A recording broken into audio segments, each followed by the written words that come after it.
আসসালামু আলাইকুম। আমি doctor Nayanul Kibria, DHMS Bangladesh homeopathy medical college, DHMS Rokeya Islam homeopathy medical college. আমরা গত ভিডিওতে বলতেছিলাম পুরুষ বন্ধ্যাত্বের যে সব কারণ, তার মধ্যে একটা কারণ হচ্ছে মর্টালিটি কমে যাওয়া। তো মর্টালিটি কমে যাওয়ার পিছনে আমরা যতগুলা কারণ, প্রায় 9টা কারণ বলছি।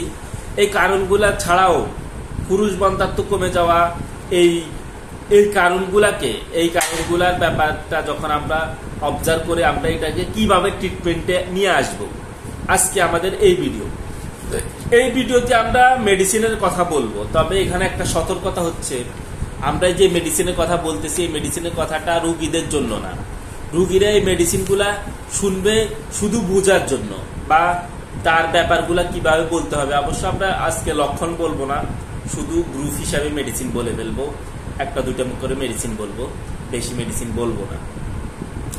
তো এই মেডিসিনগুলা অবশ্যই কেউ নিজে নিজে, অনেকে এখান থেকেও প্রয়োগ করার চিন্তা করে বা ভুল চেষ্টা করে, যেটা অপপ্রয়োগ, যেটা ক্ষতিকারক হয়ে দাঁড়াইতে পারে। এই জন্য আমরা বলবো যে অবশ্যই একজন ভালো ডাক্তারের পরামর্শ ওষুধ খাবেন। কেউ নিজে নিজে ওষুধ প্রয়োগ করার চিন্তা করবেন না। আর এখান থেকে হয়তো যারা নবীন হোমিওপ্যাথি ডাক্তার তারা শিখতে পারে, এই জন্য এই ভিডিওটা করা। তো এই পর্যায়ে আমরা আমাদের ওষুধগুলোর নাম বা সিস্টেমটা বলতেছি। সেটা হচ্ছে, এই স্পার্মের মর্টালিটি কমে যাওয়ার ক্ষেত্রে সবচেয়ে গুরুত্বপূর্ণ যে মেডিসিনটা ব্যবহার করে বা সবাই বলে, অবশ্যই লক্ষণ থাকতে হবে, কিন্তু লক্ষণের বাইরে আমরা যেটা বলি সেটা হচ্ছে, এই স্পার্মের মর্টালিটি বাড়ানোর ক্ষেত্রে সেলিনিয়াম মেডিসিনটা প্রয়োগ করা যেতে পারে। এরা অলস, ক্লান্তি এবং দুর্বল, স্বপ্নদোষ, এরকম ব্যাপার এদের মধ্যে খুব বেশি থাকে। এরকম ব্যাপার সাথে সেলিনিয়ামের বিভিন্ন যে স্বাভাবিকভাবে এটার মেডিসিন হিসাবে এটার যে লক্ষণগুলা, এই লক্ষণগুলা যখন থাকবে, তখন আমরা যদি সেলিনিয়াম দেই তখন এটা খুব ভালো কাজ করবে। দ্বিতীয়ভাবে আমরা যে বেটা খুব গভীর এবং ক্রিয়াশীল মেডিসিন হিসাবে দেখি সেটা হচ্ছে এক্সরে। এটা রেডিয়েশন থেকে তৈরি মেডিসিনটা। এই রেডিয়েশন থেকে তৈরি মেডিসিনটা অনেক সুগভীর। এটা অনেক সময় অনেক রকম রোগকে বাসায় তোলে, অর্থাৎ যেসব রোগ চাপা পড়ে গেছে এইসব রোগ বাসায় তোলে। তো এই ওষুধ দিতেও আমাদের অবশ্যই লক্ষণের বিবেচনা করতে হবে। যদি ডিএনএ ক্রোমোজোমে এই স্পার্মের ডিএনএর সমস্যার কারণে যদি সমস্যা হয়, হরমোনের সমস্যার কারণে সমস্যা হয়, তখন এক্সরে অনেক ভালো কাজ করে। এরপরে আমরা যে ব্যাপারটা দেখি, অর্কাইটিস মানে একটা ইনফেকশনের কারণে হয়ে থাকে, যেটা আমাদের কানের সমস্যা থেকে টেস্টিসের সমস্যাটা হয়। তো এই অর্কাইটিস থেকে মেডিসিন আমাদের এই অর্কাইটিস মেডিসিনটাও খুব ভালো কাজ করে এই স্পার্মের মর্টালিটির ক্ষেত্রে, যেটা লক্ষণ হিসেবে আমরা প্রয়োগ করতে পারি।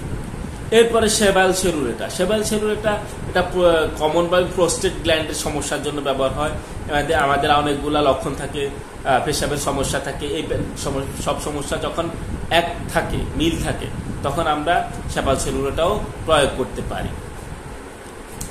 এরপরে আমরা যে মেডিসিনটাকে খুব মোস্ট ব্যবহার করা যায়, যেটা যদিও আমাদের সিনথেসিস বা ক্যান্টেও ভাবে লেখে না, সিনথেসিস এবং রবিন মরফি এই ব্যাপারটাকে এই গুরুত্বপূর্ণ হিসাবে দেয়, সেটা হচ্ছে ডামিয়ানা স্বাভাবিকভাবে দুর্বলতা, যৌন দুর্বলতা বা ইচ্ছাহীনতার জন্য ডামিয়ানা ব্যবহার করা হয়। এটা যদি লক্ষণ হিসাবে অন্যান্য লক্ষণ সহ যদি থাকে, পেশাবের সমস্যার লক্ষণগুলো যদি থাকে, এই মেডিসিনটাও খুব ভালো কাজ করে। এরপরে আমরা যে ব্যাপারটা দেখি সেটা হচ্ছে কোনিয়াম মেডিসিনটাও অন্ডকোষের সমস্যার জন্য বা স্পার্ম মোর্টালিটির জন্য ব্যবহার হয়। অতিরিক্ত ইন্দ্রিয় সেবা বা ইন্দ্রিয় বৈকল্যতার কারণে কোনিয়াম ব্যবহার হইতে পারে। এরপরে সবচেয়ে বেশি এবং গভীর মেডিসিনটা হচ্ছে লাইকোপোডিয়াম। যদিও আমরা প্রথমে বলি নাই, কিন্তু লাইকোপোডিয়াম গভীর এবং এটার বিভিন্ন রকম এফেক্ট আছে। অর্থাৎ আপনি যদি এটা ভুল প্রয়োগ করেন, তাহলে রোগীর মধ্যে খারাপ একটা প্রতিফলন দেখা যাবে।